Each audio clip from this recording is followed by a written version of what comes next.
Alright, going to try this video thing. People have been asking for a bit of a walk around of the Phoenix Gold Astra, so since we got a nice sunny day, I thought we'd give it a chance. So, basically, the Astra was a car that we had at work, which is why we chose it. And from there, we've just made the best of a bad situation and started playing with it. So what the car's got in it right now, I guess we'll start from the electrical system.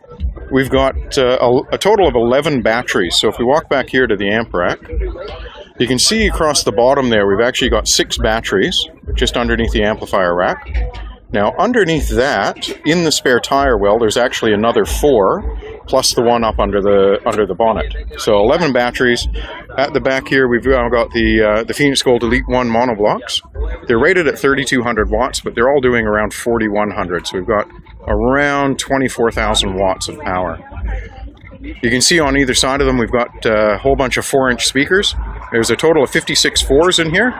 Now, people have asked why we did 4s, and if you look over here, you can actually see the back of the box is actually 10mm plate steel. We've had to add that on down the road after the original build just because it was breaking the box. So once we added that 10mm plate steel in here, we didn't have the mounting depth anymore for our old speakers. So we tried some 4s and they worked really well. So we carried the theme across here into the side windows. So you can see the side windows have just a whole bunch of 4s in here.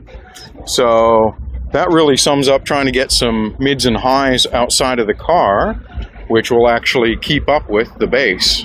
Now with the bass, what we'll do is we'll walk around to the front here. Ignore the front doors, these things have been beaten on hard. The doors cop an absolute hiding.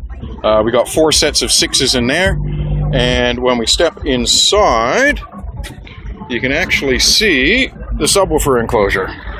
So the subwoofer enclosure is 12 Elite 12 dual 4s, rated at about 1,600 watts a piece. We're pumping well over 2,000 into each one. Basically, it's 2 subs per monoblock, as you saw earlier. The box is just a big ported box. We did it a bit of a V-bin, as you can see, so each of the baffles has a bit of a flare to it, and that flare basically allows for the pressure to move forward, and then a giant port at the back. Probably not enough port area, but you know, it's a small car, that's all we could fit. So each sub has approximately 1.5 cubic foot of airspace. Box is tuned at 37, and we actually hit around 40. So our personal best so far, we've done a 160.2 at 40 hertz. We've also done 159.3 on music. So if you look in here, we've got a lot of bracing. So the box, as I said, was tearing itself apart. It's made out of 36mm of ply. It's got 6mm of glass on the inside, and it's braced every 300mm, and it was still tearing itself apart. So line the sides of the box, as you can see there, with 10mm plate steel. We did the back of the box in 10mm plate steel, and we welded on these 20mm threaded rods, which are basically attaching the rear of the wall all the way through to these uprights. So the uprights actually hold both of the baffles, but they also grab this here, which braces the front to back motion of the center of the rear wall. So really just trying to keep the damn thing together.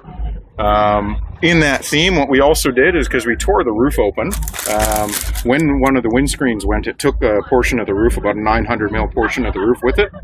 So we've had the transmission tunnel made. Underneath there's actually 10mm plate steel bent around the transmission tunnel, and then this mounting point is done on top of it.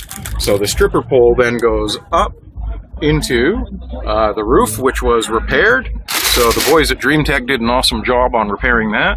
So the whole cross section in here has been reinforced, and then the stripper pole grabs that. The roof itself, 25mm MDF. We just put a little sunroof type thing in there just to display some roadkill. 25mm MDF backfilled with spray foam. So that really helps to brace up the roof as well. So once we did all that, the problem was the windscreen. And the windscreen kept cracking. So we actually went through, this is our 6th windscreen, so we've cracked 5 of them. So we built up this whole cage here, which we'll step back and have a look at. So the cage basically is a whole bunch of uprights trying to hold the windscreen in. What we noticed in the videos when we slowed them down is on the outward stroke of the sub, it would tear the windscreen away from this elastic. And once it tore, then it could build up the momentum and came crashing down back against the sheet metal, and that's when it would shatter. So what this cage basically does is keeps the windscreen from moving forward so it can't tear. And so far, so good. This is only our second show, but you know, we've gone from 40, 50 mil worth of movement down to 5 or 6 mil. Underneath in the bonnet, I can't open it all the way up, but basically under here what we've got is a 220 amp alternator and another one of the batteries. The pain in the butt with this car is it's a CAN bus alternator, so we had to get a little black box built to trick it into letting us put a bigger alternator on. We've got another 220 amp alternator coming as well, but we just got to do up the mounting plate and the pulley system. So that's basically the whole car in a nutshell. So hopefully you enjoy it, and we'll get more videos for you fairly soon.